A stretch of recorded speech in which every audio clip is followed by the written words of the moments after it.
जब से कोर्ट का फैसला आया तब से यह अखबार की सुर्खियां बन गई कि उत्तर प्रदेश सरकार का जो मर्जर प्लान है विद्यालयों को लेकर वह पूरी तरीके से सही है और सरकार अब जो है 27,000 विद्यालयों को मर्ज करेगी। उसके बाद जो है उत्तर प्रदेश सरकार की बड़ी जीत हुई और इसके बाद जो है कोर्ट का फैसला सरकार के पक्ष में आता है और सरकार के मर्जर प्लान को वह पूरी तरीके से वैध ठहराती है, जिसके बाद जो है उत्तर प्रदेश में मर्जिंग प्लान तेजी से शुरू हो गया है और इसके साथ साथ प्रदेश के कई जिलों में जो है विद्यालयों को मर्ज करने की प्रक्रिया और तेज हो गई है। इस फैसले के बाद शिक्षाविद और वरिष्ठ अधिवक्ताओं का क्या कहना है उस पर एक नज़र डालते हैं। शिक्षाविदों का मानना है कि यह फैसला न केवल राज्य सरकार की शिक्षा नीति को मजबूती प्रदान करता है बल्कि राष्ट्रीय शिक्षा नीति 2020 के उद्देश्यों के भी अनुरूप है। राष्ट्रीय शिक्षा नीति में भी विद्यालयों को स्कूल कॉम्प्लेक्स या क्लस्टर के रूप में विकसित करने की बात कही गई है, जिससे संसाधनों का इष्टतम उपयोग और विद्यार्थियों को बेहतर शैक्षणिक वातावरण मिल सके।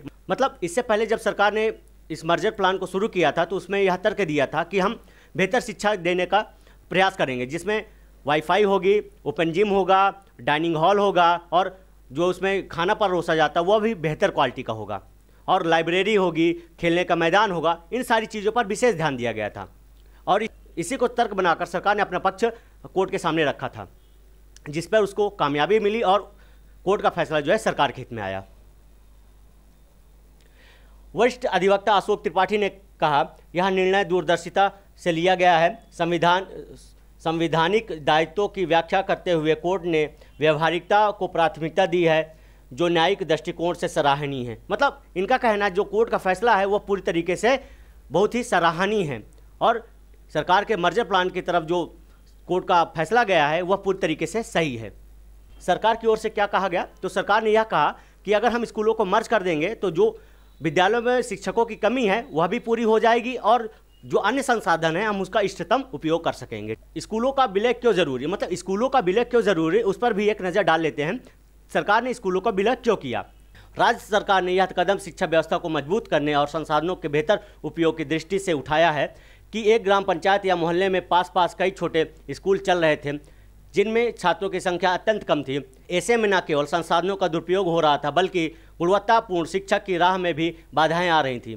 स्कूलों के विलय के बाद एकीकरण स्कूल में छात्र संख्या बढ़ेगी, शिक्षक पर्याप्त मात्रा में तैनात रहेंगे और शिक्षण अधिगम की प्रक्रिया को और सुदृढ़ किया जा सकेगा। इससे भवनों, शिक्षकों और सुविधाओं का एकीकृत प्रबंधन भी संभव हो सकेगा। सरकार ने जो तर्क दिया है वह इसी पर आधारित है कि हम स्कूलों का विलय करेंगे तो जो शिक्षक की कमी है वो भी पूरी हो जाएगी, जो स्कूल बिल्डिंग इंफ्रास्ट्रक्चर है उसको भी हम सुधार कर बेहतर करेंगे और इससे जो है हम गुणवत्तापूर्ण शिक्षण का कार्य कर सकेंगे विद्यालय में। ठीक है, अगर सरकार यही चाहती है तो जो है वर्तमान जो उत्तर प्रदेश में शिक्षकों की स्थिति है, जिससे तरह तरह के काम लिए जाते हैं, कभी उनकी ड्यूटी जो है चुनाव में लगा दी जाती है, फिर कहीं उपचुनाव होते तो वहाँ उनको लगा दिया जाता है, कहीं जनसंख्या के लिए उनको भेज दिया जाता है, कहीं पोलियो ड्रॉप के लिए उनको भेज दिया जाता है, दुनिया भर के उनसे काम लिए जाते हैं। जब उन्हें आप खाली छोड़ेंगे तब वह बेहतर काम कर सकेंगे, क्योंकि जिस काम के लिए उन्हें नियुक्त किया गया है वह काम वह उतना सफिशिएंट तरीके से नहीं कर पाते हैं जितना उन्हें करना चाहिए, क्योंकि उनकी इंगेजमेंट इतनी ज़्यादा करा देता है सरकार दुनिया भर के कामों में। कहीं बीएसए की फाइल बनानी है, कहीं जनगणना करानी है, कहीं जो है वोटर लिस्ट बनानी है, उनको जो है साल में 365 दिन उनको उलझा के रखा जाता है, तो वह शिक्षण का कार्य कैसे करेगा। सरकार की सोची समझी साजिश है इसके पीछे। यह वीडियो आप देखिए, इससे आपको अंदाजा लग जाएगा कि सरकार आने वाले वर्षों में किस प्लान के तहत स्कूल का मर्जर कर रही है। अपने घर से 500 क्यों लगाएगा, एक तो सरकारी एक तो प्राइवेट, तो आम जो गरीब आदमी अपने बच्चे को कहाँ भेजेगा। ये देखो कितनी अच्छी चाल है, अगर तुम्हें समझ में आया तो। ये चल रही है सरकार, 1100 रुपए सरकार कहती है हम भर देंगे आपके बच्चे के, आपको चिंता नहीं करनी। अगर आपने सरकारी में पढ़ाया तो कितने रुपए लेंगे, 500। तो आदमी सोचेगा 2 बच्चे हैं, क्यों 1000 रुपए फूकूं, इससे बढ़िया प्राइवेट भेजूं, सरकार देगी मेरे बच्चे के पैसे, देगी भी सरकार। 1-2 साल बाद क्या होगा, सारे सरकारी स्कूल धीरे धीरे क्या हो जाएंगे, खत्म हो जाएंगे, खाली हो जाएंगे, बिल्डिंग खाली, एडमिशन 0। 1 साल 2 साल 5 साल बाद क्या होगा, सारे एडमिशन 0। फिर सरकार दिखाएगी बजट में कि तो घाटे का नुकसान का सौदा है, सरकारी स्कूल बंद पड़े हैं जी, बिना बात इन टीचर्स को हम इतनी सैलरी दे रहे हैं, चपड़ासी रखे हुए हैं, हेडमास्टर है, कोई बेल बजाने वाला है, बच्चा तो कोई आता नहीं, तो कहेंगे काम करो, इसको बेचो, इस प्रॉपर्टी को बेचना स्टार्ट करो। धीरे धीरे करके अगले आने वाले 5 से 7 साल का भारत ऐसा बता रही हूँ मैं, जो होगा देखना तुम्हारे सामने, ये सारे स्कूलों का दाम निकलेगा। लेकिन सरकार की क्या मंशा इसके पीछे वो तो आने वाला वक्त ही बताएगा। चलिए आगे देखते हैं। तेलंगाना कांग्रेस के एक बच्ची के लिए गांव में स्कूल चला रही है। मतलब यहाँ पर कंपैरिजन बनता है। यहाँ पर इस चीज़ से मैं बिल्कुल आपको पहले क्लियर कर देता हूँ, मैं यहाँ पर किसी पक्ष और विपक्ष में नहीं हूँ, लेकिन जो कंपैरिजन जो अंतर है वो उस चीज़ को दर्शाता है कि आपकी मानसिकता क्या है, आप वास्तविकता में चाहते क्या हैं।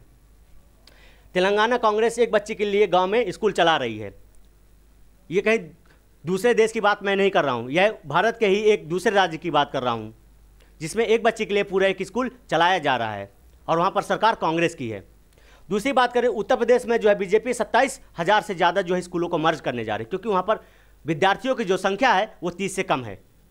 मतलब जहाँ दुनिया में एक विद्यार्थी के लिए हाय ना పేరు కీర్తన ఇది మా స్కూల్ ఇక్కడ నేను ఒక్కదాన్నే చదువుతున్నాను